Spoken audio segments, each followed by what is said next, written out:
Chapter 221 to 222. The night was dreary, and the moon shined red as the blood of the members of the Uchiha clan flowed on the streets because of a silent assassin in the form of a 13-year-old child.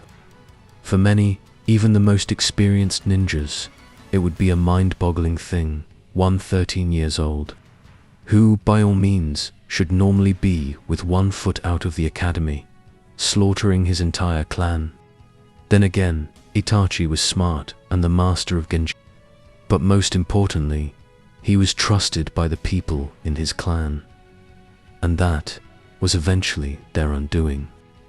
Rei, carefully hidden by the best concealment seals he could put together, watched from the treetops near the Uchiha compound, as Itachi was doing a short work of his clansmen in the eastern part of it. Rei was also very pleased with the shadow cores of his village. He knew he had around 50 of them, and their leader, Shizuka Kaguya, hidden somewhere around, waiting for his signal to intervene. But for the love of God, he could not find their positions without using nature sensing, which meant no normal ninja could discover them.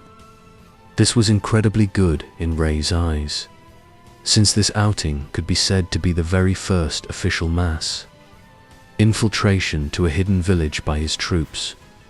After all, Rei doubted Kumo or Tsuchi could successfully get 50 of their best in the enemy village without anyone being the wiser about it. Conan suddenly appeared next to Rei in a silent flurry of black-colored paper and whispered, "The radicals among the Uchiha clan are dead." Rei hummed in acknowledgement. He was not happy about it since most of these were high-ranked ninjas, but he knew he couldn't have everything. "Good job, Conan. Shizuka, the Shadow Corps, is free to start collecting the Uchihas," Rei ordered, and instantly noted the shadows briefly flickering as the ninjas of his village got to work.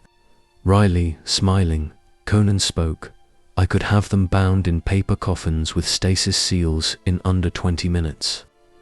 Maybe, but our ninjas need the practice." Rei nodded, knowing Conan was completely right. Her paper technique was extremely good at covert operations during the night, and considering she could color her paper black and put knockout, stasis, and teleportation seals on them, well, it could be almost called foolish to let the Shadow Corps do the job. Then again, Rei made a village so he wouldn't need to do everything himself. Maybe in a few years, he could comfortably sit in his living room while the village ran itself. Well, one could dream. Meh, you just want to see our ninjas work and feel proud of yourself. Conan rolled her eyes at him. "I can't argue with that," Rei smirked. Sure, it was more of Shizuka Kaguya's achievement that the Shadow Corps were efficient and well-trained, but unimportant details. Conan chuckled, correctly deducing Rei's train of thoughts, and decided to change the topic. "Shall we go? Itachi and this self-proclaimed Madara are still massacring our would-be kidnapping victims. Yeah. I guess it would be prudent to put a stop to that endeavor. Honestly, there is no courtesy amongst thieves in this world." Rei dramatically sighed and stood up. Soon, both were on their way to intercept their respective targets. Izumi, Uchiha, desperately ran for her life, as her heart thumped wildly in her chest. She was confused and frightened, not understanding what was happening despite her fully matured Sharingan coloring her eyes red. The only thing she understood was that someone was attacking the Uchiha clan. It was really just sheer luck she spotted a small flicker in her peripheral vision and turned towards it, which allowed her to notice her assailant in time, making her able to dodge the attack. Izumi quickly understood the hooded man in black clothing was far above her pay grade. As such, she did the logical thing and turned tail as if her life depended on it. As she ran through the Uchiha compound, Izumi could notice a few instances where Uchiha ninjas tried to resist, but they were quickly, and most importantly, silently taken down before they could alert other clansmen. From what she briefly noticed, their attackers played dirty, never really going 1 versus 1 against her clansmen, and usually attacked from the back. Izumi contemplated using fire release. Great fireball to give others at least an inkling that something is wrong, but every time she slowed down in preparation for the jutsu, a chill ran through her spine, which made her forsake her plans and run even faster through the shadow-covered night. How we are in Konoha. Who could attack our clan? We are supposed to be safe here, she frantically thought as she quickly ducked into a side alley as her eyes spotted shadows flicker before Tadako Uchiha. Her former classmate from the academy suddenly fell backward as if she was paralyzed. It completely scared her out of her mind. She had her Sharingan activated. She should be able to see clearly even in the dark, and yet she simply failed to notice the attacker through the veil of night. Disbelief, shock, confusion, and hopeless desperation filled the mind of the recently promoted Chunin. She wanted nothing more than to get out of there alive. She wanted nothing more than to reach the house of her grandma and make sure she was fine. She wanted... Izumi finally ran out of the side alley into the street near her grandmother's house before the sight in front of her made her freeze in her tracks. In front of her stood her budding crush, Uchiha Itachi, clad in his ANBU gear and holding a katana with bloodstains on it.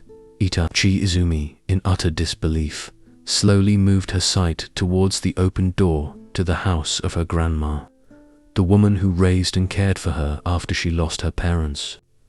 What really made her rooted in her spot, however, was the body of her beloved grandmother on the porch in the puddle of her own blood.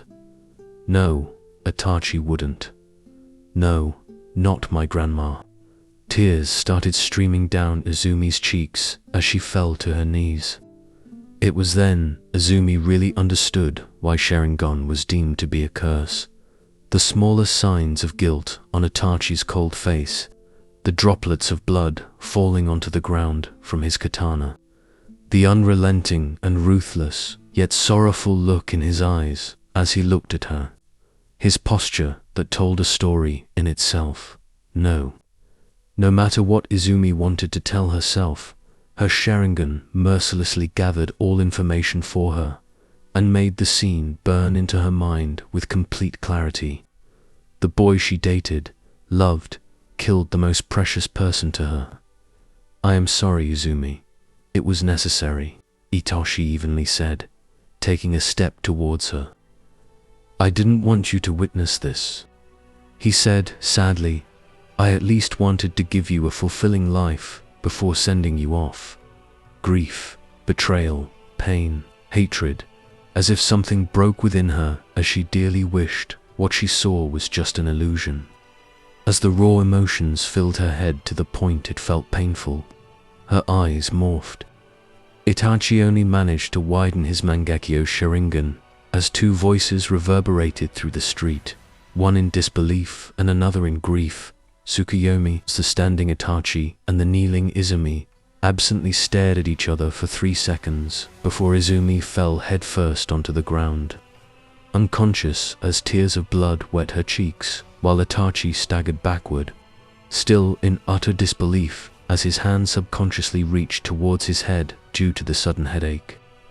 She almost fought me off right after awakening her Mangekyo, Itachi thought with wide eyes, gulping for air as a small tinge of jealousy made itself known in the back of his mind at what Izumi Uchiha just accomplished. He quickly squashed that thought though. He knew Izumi was extraordinary, but this, he wasn't even able to implant the illusion of a happy lifetime into her mind with her own Mangekyo so ferociously fighting his. Yes, letting Izumi see the corpse of her grandmother was certainly a mistake. Such a pity, Itachi whispered before sighing and started walking towards the unconscious form of Izumi. I am so sorry. He prepared to stab his katana into her, when suddenly a bored and leisure voice stopped him in his tracks. Don't worry, she will get better. Itachi's head whipped in the direction of the voice, only to see a smug-looking blonde man assessing him. No. Izumi, as if she was a particularly interesting research project. I think, the man started talking again, his lips stretching into an excited grin. I just found a girl I really want to kidnap. Rei stood and waited for the 13-years-old Uchiha kid to finally comprehend that someone not of the Uchiha clan just caught him slaughtering the Uchiha clan in the Uchiha district. After he was reassured by the Konoha, Hyrup said no new Uchiha will be present for the so-called Uchiha massacre. Rei had to admit, Itachi really froze in a totally Uchiha-like way. It didn't take even 2 seconds.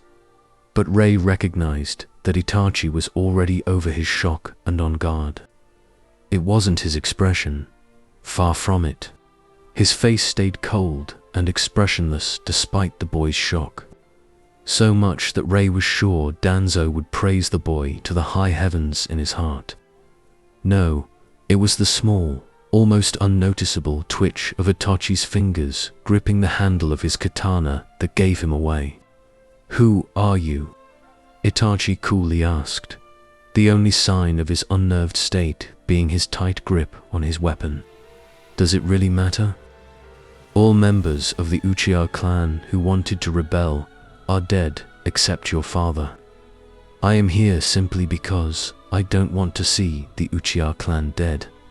Because some, albeit skilled, but still foolish prepubescent child decided to listen to balmy old men's idiocy. Rei dryly said, he meant every word to. He simply omitted that his vision of the Uchiha clan's survival meant removing them from Konoha for good. In fact, there was no way Konoha could slaughter every single Uchiha, even if they rebelled. First, they were a founding clan and had an important bloodline. Second, there were a lot of non-combatants, and killing those would create a very dangerous situation for Konoha once the daimyo heard of it. Third, with its reputation, Konoha could not afford to seem like a village that executed innocents. And there were a lot of innocent Uchiha ninjas who knew nothing about the rebellion. In short, Itachi was simply the naive but too skilled for his own good kid who got manipulated by empty threats into doing the deed for a hateful old man who couldn't do it himself without causing a lot of problems for Konoha. Sad. Really, Rei watched as Itachi started considering what he told him. Itachi's eyes first showed surprise before a small flicker of hope shined between the cracks but was quickly squashed. Itachi's gaze lingered on Rei and slowly, the emotions within halted. Only a deep, cold determination remained as Itachi made his decision and his eyes narrowed. So, this is the way this event will ensue, eh? Rei thought in amusement, slowly unsheathing his sword.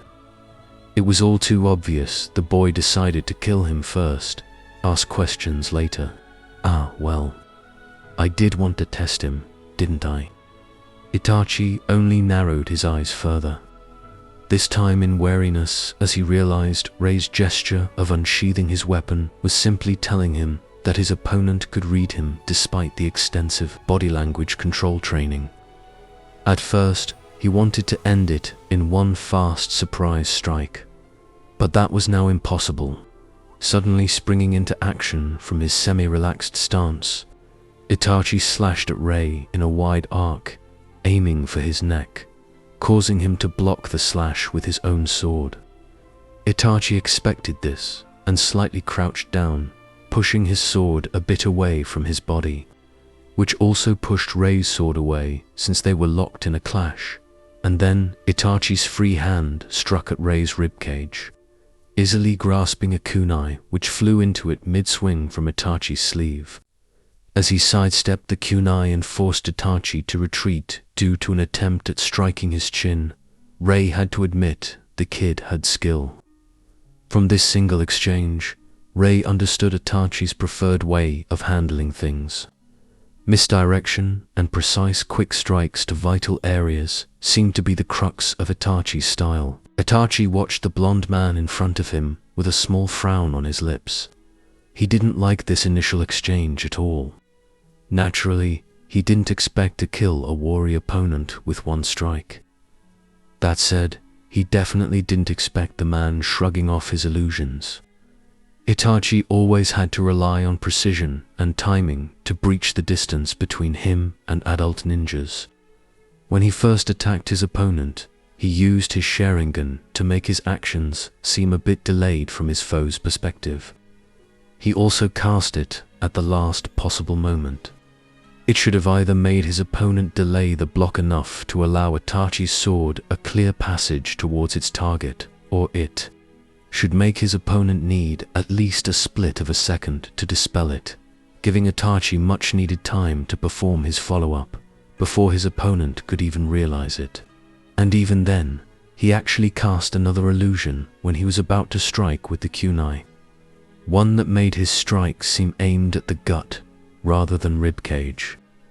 Two targets close enough that he could simply deviate his arm a bit from the previous trajectory, so the illusions would be hard to spot in a reasonable time frame, much less counter. With his timing, it should have been downright impossible to have time for dispelling the illusion. Hence, Itachi would have understood if his enemy jumped back. But the blonde man simply shrugged both illusions off as if they didn't exist. He did that while looking straight into his Sharingan the entire time. This combo worked against most jonins when they were cocky enough to underestimate him and didn't dodge. Even then, most were smart enough to try avoiding his eyes. To think someone could counter him while looking straight into his Mangekyo, that had an even better effect for enhancing illusions than 3 Tomoshi. Needless to say, Itachi instantly understood just how outmatched he currently was since his strongest skill. His illusions and his biggest advantage, his frightening timing and precision, were easily countered. Nevertheless, it doesn't seem as if the man took me seriously. Is he simply testing me? To what end? Itachi analyzed when he saw his opponent not moving from his spot, simply waiting for him to do his next attack. Stalling? No, fine, he sighed. I guess there is no other choice. Itachi crouched in preparation for an attack. Honestly, he started feeling a bit of respect for his foe, if only because not for a second did their eyes separate during the fight. Let's see how you will react to casting 3 illusions on his enemy. Itachi turned around and ran away as fast as he could, bolting into a side alley to make it even harder for Rei to follow. Rei blinked at the silent, dark, and empty street where only he and the unconscious form of Izumi were left as a chilly breeze mockingly swept through it. It took his brain 3 seconds to reboot enough to realize what happened before he chuckled in amazement. The kid actually ran. Rei rubbed his forehead with his hand, but his lips refused to stop smiling. No wonder he went places. He quickly assessed. There is no way to win, and retreated.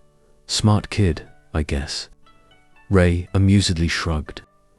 Honestly, he felt a bit cheated, but he had to give praise where it was due.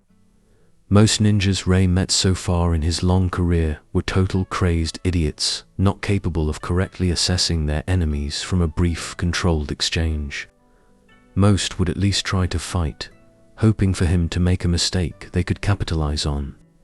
The problem with that was that during the said process, they usually got injured enough that retreating suddenly stopped being such a viable alternative. As such, Rei could respect Itachi for briefly testing waters and then retreating, when he realized that this is not really a fight he is capable of fighting. The only thing Itachi could really do was another Tsukiyomi, since that could be called cheating in the ninja world. Then again, if he did that and I broke free out of it, which, from Itachi's point of view, was most likely a slight possibility, since I could shrug off his Sharingan illusions, he would be done for, Rei thought. He knew that Itachi was not yet his older Akatsuki self. The kid was 13. Rei actually felt a bit like a bully facing him. Moreover, casting one Tsukuyomi to protect himself from Azumi Tsukuyomi should have been quite hard for Itachi. Another Tsukuyomi shortly after that would probably take him out of the fight, no matter if his enemy resisted or not. Yeah, he could really respect Itachi's call to retreat. Shaking his head, Rei put Izumi's body on his shoulder and created a shadow clone that took the corpse of Izumi's grandmother. It was time to go.